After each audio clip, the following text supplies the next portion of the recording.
Kegiatan bekerja dan belajar dari rumah udah mau berjalan sebulan. Mungkin sebagian besar dari kita saking bosannya sampai udah bingung mau rebahan gaya apa lagi.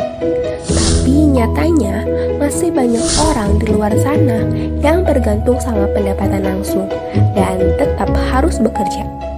Kalau kita beraktivitas di luar selagi pandemi ini, resikonya akan sebesar apa yang akan kita hadapin? Dan sebenarnya bagaimana sih virus corona masuk ke Indonesia? Sejak pertama muncul, jumlah orang yang terinfeksi di seluruh dunia terus naik sangat cepat. Melihat keadaan ini, apa sih yang harus kita lakuin?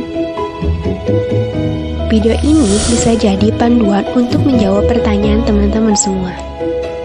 Jadi, kita mesti paham dulu kalau virus ini menyebar melalui batuk, bersin, dan air liur. Lewat sanalah virus corona bisa masuk lewat hidung, mulut, atau mata yang akhirnya menginfeksi tubuh kita. Tapi mesti diwaspadai, batuk dan bersin orang yang terinfeksi oleh virus ini bisa menempel di meja, kursi, bahkan benda-benda lainnya sampai beberapa hari ke depan. Dan siapapun yang memegang benda tersebut bakalan ketularan loh. Makanya sekarang kita catat ini ya, cara penting untuk mencegah penyebaran virus corona. Buat yang masih sehat, jangan pegang muka. Sering cuci tangan pakai sabun. Dan jaga jarak ya sama orang yang batuk dan bersin. Kalau kalian merasa sakit, buanglah tisu ke tempat sampah tiap habis batuk atau bersin, cuci tangan setelahnya, lalu pakai masker dan rutinlah menggantinya.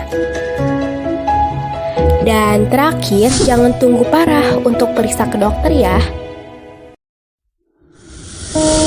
Nah, sekarang bagaimana virus corona bisa menginfeksi 1 juta orang di seluruh dunia sampai saat ini?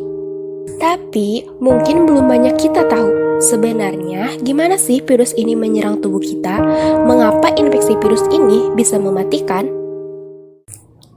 Semua dimulai dari sini. Ketika virus corona masuk ke dalam tubuh kita lewat percikan batuk atau bersin orang yang positif, baik secara langsung atau waktu kita menyentuh benda yang sudah terkena percikan tersebut dan kita nggak cuci tangan setelahnya. Kalau udah gitu, virus akan masuk lewat saluran pernapasan dan bergerak terus menuju sasaran utamanya, yaitu paru-paru. Disinilah virus yang punya 3 bagian utama ini mulai bekerja. Pertama, paku protein corona ini akan menempel di paru-paru dan organ-organ lainnya yang selnya kaya akan protein ini, protein ACE2. Kalau tubuh kita ibarat rumah dan virus corona itu perampoknya, ACE2 itu ibarat gagang pintu rumah kita. Begitu udah menempel, perlahan tapi pasti virus ini akan ngedorong masuk ke dalam sel kita. Dan begitu berhasil masuk, barulah aksi sebenarnya dimulai. Di fase ini, tubuh virus corona akan membuka dan sang hacker pun terbebas. Dia akan ngehack inti sel sehat untuk nipu sistem imun tubuh kita biar gak nyerang virusnya, dan sekaligus membuat inti sel jadi memproduksi cikal bakal virus corona baru. Sel yang akan terinfeksi dan dihack ini selanjutnya akan terprogram untuk bunuh diri dan melepaskan jutaan virus corona yang siap menginfeksi sel-sel sehat lainnya. Dalam hitungan hari, akan ada jutaan sampai miliaran virus corona baru yang membuat paru-paru kita dipenuhi oleh mereka. Tapi ternyata mimpi buruknya ada setelah ini. Ketika virusnya udah menuhin paru-paru kita, sistem imun kita bakalan ngerespon ibarat polisi dan tentara yang meluncur ke tempat kejadian perkara. Inilah yang bikin ngeri.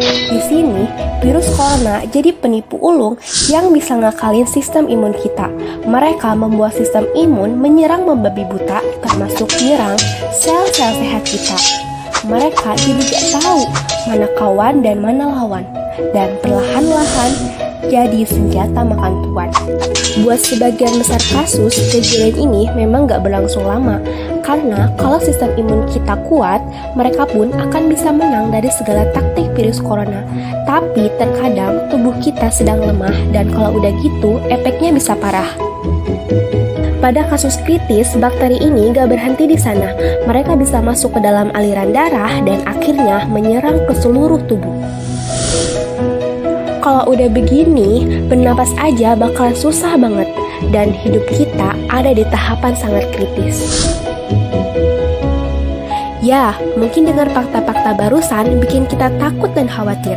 Tapi ingat, kita punya banyak cara untuk memperkuat daya tahan tubuh kita.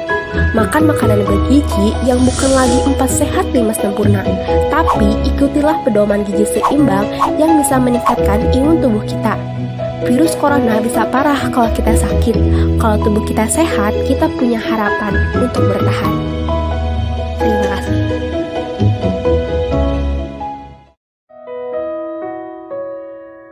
Saat semua menghilang, kau tetap setia menjaga.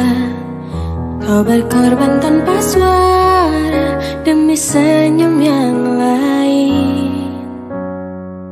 Saat semua tertidur, kau terjaga sepanjang waktu. Lupakan lelah ragamu demi raga yang lain. Dan sekali lagi saya ingin memberikan apresiasi yang tinggi kepada seluruh dokter, para perawat, tenaga medis yang berada di rumah sakit dalam kita berperang melawan COVID-19 ini. Cari lelah yang tak ternilai,